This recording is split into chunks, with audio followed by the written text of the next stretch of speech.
ესე იგი, ხვალიდან თელავში იწყება ძალიან საინტერესო ცხოვრება, რომელიც გასტანს 20 ოქტომბრის ჩათვლით, რამე თუ თელავი უმასპინძლებს ორ ძალიან მნიშვნელოვან და საინტერესო ფესტივალს. ერთ თელაველები ძალიან კარგად იცნობენ, იმიტომ რომ უკვე ტრადიციად იქცა ჩვენს ქალაქში.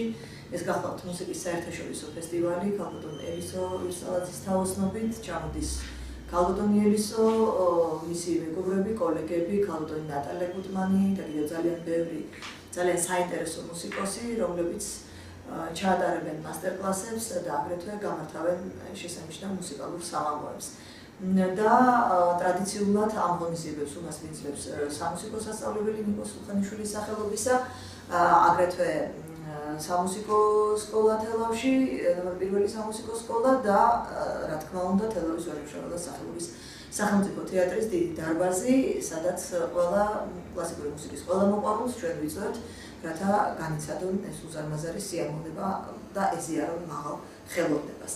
და კიდევ ერთი ძალიან საინტერესო სიახლე უკვე წელს, რომელზეც მუშაობა უკვე კარგახანია დაწყებულია, ანუ უკვე მზად არის სტარტი აიღოს მეორე დღეს 13 ოქტომბრიდან შესანიშნავმა სახელოვნებო ფესტივალმა ნიუ ნადიმმა, რომლის ორგანიზატორთაგან ერთ-ერთი ქალბატონი მართა თაბუკაშვილი დღეს უკვე თელავში გახლავთ. კიდევ მეორე ძალიან მნიშვნელოვანი ფესტივალი, რომლის შესახებაც მე თავში მოგახსენეთ, ეს გახლავთ ფესტივალი ნიუ ნადიმი და ფესტივალის ფარგლებში არის დაგეგმილი და განხორციელდება ძალიან ბევრი მნიშვნელოვანი საინტერესო პროექტი,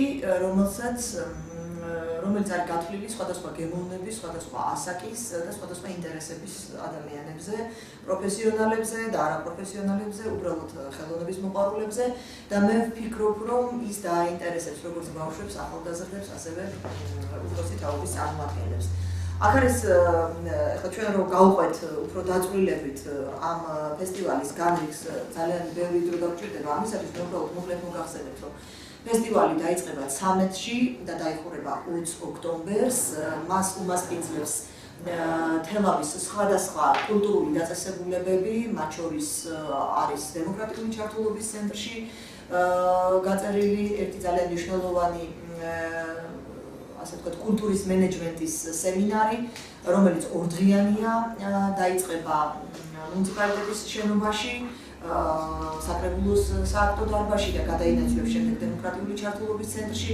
არის წარმოდგენილი ჩვენი ბიბლიოთეკა, საჯარო ბიბლიოთეკის დარბაზი, სადაც გაიმართება ძალიან საინტერესო დისკუსია ქალაქის ურბანულ განვითარებაზე.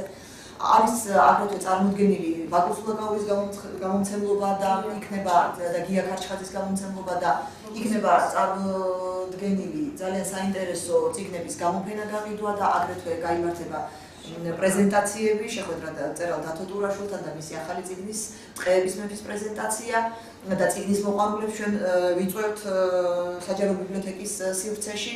აგრეთვე სტუდია, ქორეოგრაფიული სტუდია უმასპინძლებს 2 დღის განმავლობაში ძალიან საინტერესო ქორეოგრაფიულ ვორქშოპს, რომელიც დასრულდება ძალიან საინტერესო პერფორმანსით, რომელიც გაიმართება ნადიკვრის, ასე ვთქვათ, ახალგაზრდული კაფეს პირველ სართულზე არსებულ სივრცეში და ქორეოგრაფიით დაინტერესებულ ახალგაზრდებს ჩვენ ვიწვევთ, რომ ჩაერთდნენ აქტიურად ამ ვორქშოპებში და შემდეგ მიიღონ უკვე ესთეტიური სიამოვნება აი ამ პერფორმანსით. აგრეთვე იქნება წარმოდგენილი ძალიან საინტერესო სემინარები უნივერსიტეტის სივრცეში და გერმანული ენის დაინტერესებულ ადამიანებს უმასპინძლებს სწორედ ეს სემინარი.